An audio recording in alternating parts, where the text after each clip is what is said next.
This is Mark Wells, and this is the Wells Report for My People. On a previous edition of For My People, I addressed the question of whether America or other multiracial societies could be considered post-racial. The timing of this question could not have been more perfect with the recent arrest of one of the most highly respected college professors in American universities, Henry Louis Gates. After a week-long media frenzy, we now know that the 911 caller who made the report of a possible break-in never identified the two men according to their race, although the dispatcher asked for their racial classification more than once. But it is what happened after the 911 call that things got interesting. That's when Cambridge Police Sergeant James Crowley appeared on the scene and asked Gates to come outside. After asking why and stating that he in fact lived there, Gates produced two pieces of ID, his driver's license and his Harvard University ID card. The officer followed Gates into his home and reported that there had been a report of a possible break-in.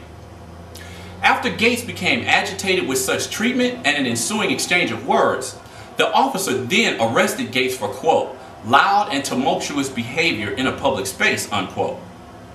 For the past few weeks, the question all over the media has been if Gates' run-in with police had been racially motivated. Both Crowley and Kelly Downs, a Cambridge police spokesperson, have denied that race had anything to do with Gates' treatment and subsequent arrest. Now, although I'm not the person to immediately play the race card, I do wonder what would have happened had this situation happened to, say, CNN political analyst and Harvard Kennedy School professor David Gergen. My question is, what was going on in that cop's mind when he recognized a clear case of mistaken identity? Did he not see his actions as a mistake? Was he embarrassed by the mistake and decided to use his authority regardless? When Gates produced two pieces of identification, one showing him to be a professor at one of America's most prestigious universities, and perhaps more importantly, a resident at the house in question, why was that not the end of the situation? In the same situation, would that officer really have arrested David Gergen? Although the answer to this question can only be speculated, given the history of white privilege and a historically tumultuous relationship between the black community and the police in this country, would it be far-fetched to think that Gates and Gergen would have received different treatment? Not knowing Sergeant Crowley personally, I can't categorize him as a racist. But what about Boston police officer Justin Barrett, who sent out a mass email calling Professor Gates a banana-eating monkey? It always amazes me when people spew highly racist, offensive comments at members of certain groups and then apologize immediately and claim that they are not racist. I'm sure everyone remembers the incident involving comedian Michael Richards of Seinfeld fame, when he repeatedly berated two black men with N-word bombs. What did he do afterwards? I'm sorry, I'm not a racist. Let me say to Officer Barrett, when you call a black person a monkey, you are partaking in an insult that has dehumanized persons of African descent for hundreds of years, and not just in America. I mean, ask yourself, how many first ladies before Michelle Obama can you remember someone calling a gorilla one of their ancestors, as Republican activist Rusty DePass did back in June? The Gates situation, or better yet, the reaction to the Gates situation, once again proves that America is far from being in a post-racial era. One look at the horrific comments posted on YouTube or many other online comment sections will show us what most of us already know. That is, beyond all the political correctness and the "we have a black president" rhetoric, America remains a deeply divided country amongst its racial groups. In the privacy of our own homes and in the anonymity of the internet, many of us continue to harbor the same racist sentiments as Americans did during the old Jim Crow days. But I digress. I don't automatically label people like Justin Barrett or Michael Richards cross-burning racists simply because they use derogatory comments in heated situations.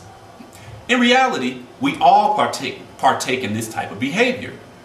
Think about it. When people get mad at persons different than themselves, they usually insult them by verbalizing that person's social disadvantage against them, be they overweight, black, gay, or whatever. Behind closed doors, or in our social circles, we have all referred to other people with derogatory terms. The difference lies in the socially accepted social stigma and the authority to enforce penalties upon stigmatized groups. So to put the Gates situation in perspective, there are a number of questions that must first be addressed. 1. Professor Gates may have gotten loud with Sergeant Crowley, but how would any of us have reacted if we were accused of breaking into our own homes? 2.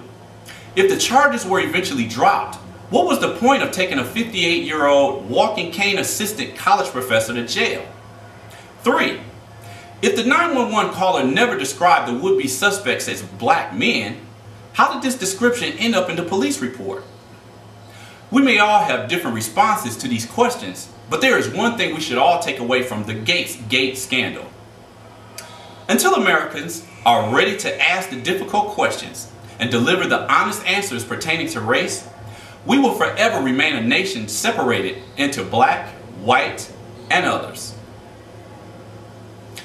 This is Mark Wells, and this has been the Wells Report for my people. Hi, springtime is home improvement time, and I'm here from All Home Improvement to solve your repair needs. For an estimate, call area code 313-896-3603. Again, area code 313-896-3603. There are 3 basic necessities every business needs: a business plan, a bookkeeper, and a website. Call Project Bait for all 3. Call 313-871-3333. That's 313-871-3333. I'm Geraldine Watkins, the director of the Considine Little Rock Family Life Center, located at 8904 Woodward Avenue at the corner of Holbrook in Detroit.